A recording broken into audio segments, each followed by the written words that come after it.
Hello, Grumpy Old Fart here. I'm doing another family game night video because I think it's important that families get together and bond over something. Families need to be able to talk, communicate. Sitting there on your devices, your phones and your computers and laptops just ain't getting it done. You need to sit and converse and interact. What better way than over a tabletop game, role-playing game? You can do board games as well, and that's cool. But once I discovered tabletop role-playing games, the board games seem kind of, I don't know, primitive. They limit your choices, and I'm all about choice. So,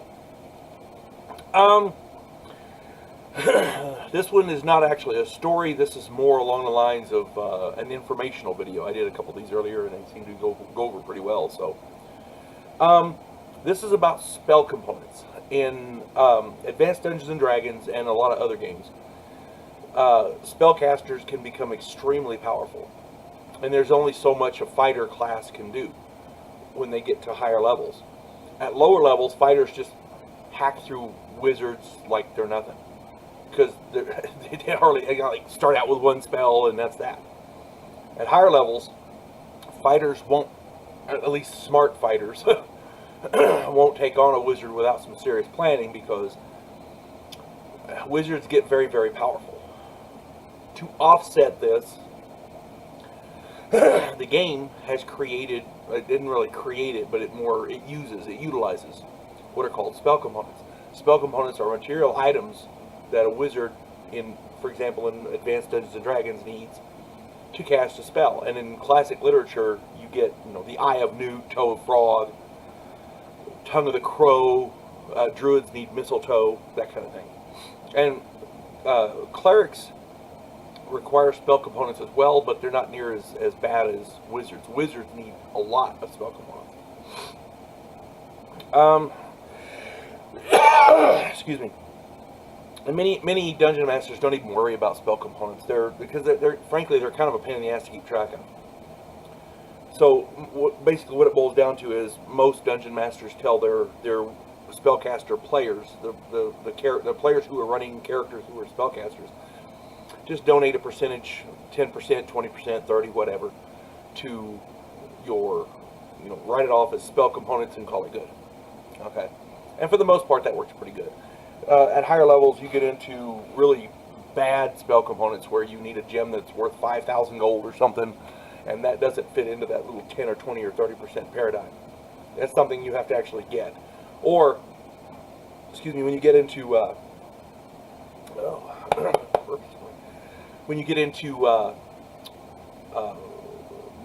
really high level spells, they require specific items, like the Jewel of Amara.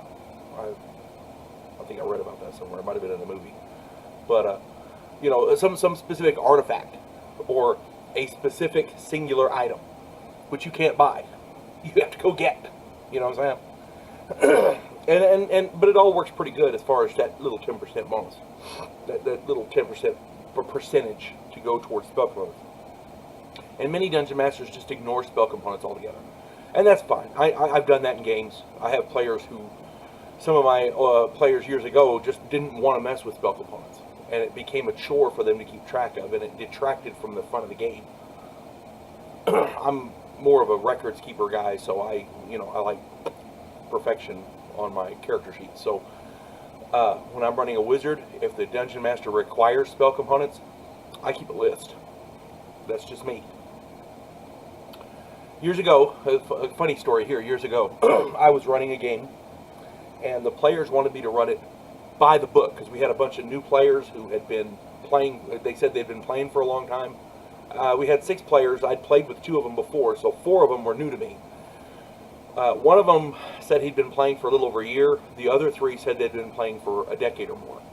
So these were experienced players, and they wanted me to play by the book because they didn't want to get bogged down in house rules and things like that, and that's fine. I don't have a problem with that. So I told them at the beginning, I said, excuse me, I said, you know, if you're going to play by the book, it means we got to use everything. You got to use the encumbrance and armor class, you know, for the armor, you know, all the specific armor class stuff. The weapon the weapons effectiveness against armor class. They have charts for that. You know, if you really want to get down in technical, and we have to use spell components. And everybody's like, yeah, no problem. It's all right.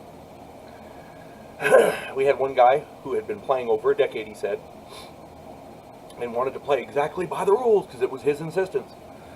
He never bothered to buy spell components, and this was evident the first time we were in a situation where there was a wall they had to scale. They had to get up to the top of this wall to complete the mission, and they were trying to sneak into a castle, as I recall. And the thief in the group failed his climb walls. So he could not climb that wall. It was beyond his capability to climb that wall. And everybody said, well, we got to get up that wall. We got to get up that wall. I said, okay, fine. The wizard says, no problem. I took spider climb for the day. I said, okay, great. You got your live spider? He goes, what? I said, your live spider. And your bit of it. What? Yeah, according to the book, it requires bitumen and a live spider. I think it was bitumen, but I know it's a live spider that he had to consume in order to activate this spider climb spell and climb the wall like a spider. It's a neat spell, but he didn't have his live spider. And he said, well, I'll just jump up there. I said, cool. You got your grasshopper's hind leg? He goes, what? Your grasshopper's hind leg. The spell component is, you know, you have to break a grasshopper's hind leg and jump up. You know, it allows you to do the jump spell. He goes, well, I didn't get that. Well, you can't do the spell then. He goes, well, we got to get up there. Everybody look around. There's no grasshoppers here. Oh, crap. Find a spider. Find a spider. And the hilarious part was seeing 6 high-level characters on their hands and knees rummaging around trying to find a live spider as a spell component for the wizard, who insisted on playing by the book and insisted on everything that goes with it, who failed to buy his spell components. that was just hilarious, because in game time it was like 4 hours before they found a live spider, because they found some and then they ended up killing them by accident. And one of them finally got the live spider trapped, and I got it. He's got it in my hand here, you know. It took a while in game time, and in real time it took something like 12 or 15 minutes. And all the while I'm rolling to see if the guards have seen them. Play by the rules. You got to use spell components, and you know, it's an understood thing that if the players and the dungeon master agree not to use spell components, that's fine. I'm not saying you have to, but if you're going to use spell components, you got to use them. You got to use all of them. Otherwise, it creates an imbalance in the game. And that was just hilarious. And you know what? Those guys never wanted to play by the book again. Imagine that. You folks have a good day. God bless one and all.